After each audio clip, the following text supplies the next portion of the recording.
Hello बच्चों, the question says what are important features of collision theory. तो देखिए बच्चों, ये कॉलिजन थियरी जो है रिएक्टेंट मॉलिक्यूल का किसमें प्रोडक्ट में कन्वर्ट होने के प्रोसेस को एक्सप्लेन करता है, राइट। तो we will talk about the किसका कॉलिजन थियरी, राइट। तो कॉलिजन थियरी की दो बहुत ही इंपॉर्टेंट फीचर्स होते हैं जिसे हमें समझना जरूरी होता है। सबसे पहले क्या होता है, collision with sufficient energy, right. क्या होगा, कॉलिजन collision with sufficient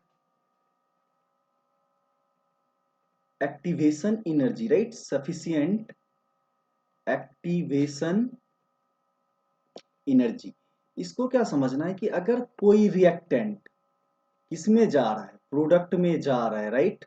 तो इस केस में क्या होगा, इस रिएक्टेंट मॉलिक्यूल को इतनी एनर्जी होनी चाहिए ताकि ये क्या करे, एक्टिवेशन बैरियर को पार कर पाए। तो आप अगर एनर्जी प्रोफाइल देखते होगे तो ये जो वैल्यू होता है, ये हाइट, ये आपका किसको रिप्रेजेंट करता है, रिएक्टेंट को, और ये पार्ट किसको रिप्रेजेंट करता है, प्रोडक्ट को। तो ये जो हाइट, ये वैल्यू मैक्सिमम होता है, राइट।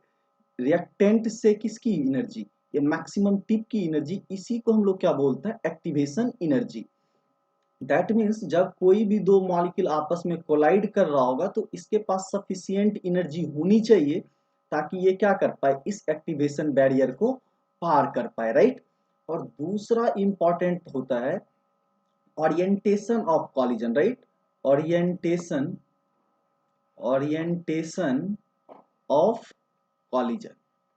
तो कॉलिजन का जो ओरिएंटेशन होना चाहिए वो क्या होना चाहिए, इफेक्टिव, तभी हम उसको क्या बोल पाएंगे कि इफेक्टिव कॉलिजन, राइट। तो ये दो क्राइटेरिया अगर ये फुलफिल करता है, राइट, तब ये क्या कहलाएगा, कंबाइनली इफेक्टिव कॉलिजन। क्या कहलाएगा, इफेक्टिव कॉलिजन।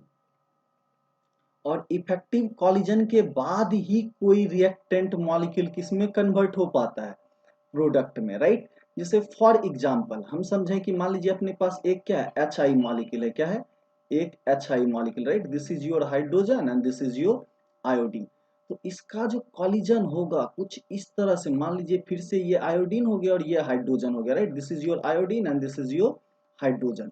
तो इसका कॉलिजन का जो ओरिएंटेशन है ये क्या होना चाहिए, हेड ऑन कॉलिजन, तभी जाके ये किस में कन्वर्ट हो पाएगा, राइट। जो एच आई है, राइट, तो ये कंबाइनली H2 और I2 में, तो इसका जो कॉलिजन है ये क्या होना चाहिए, head on collision. That means orientation of collision एक इंपॉर्टेंट फैक्टर होता है।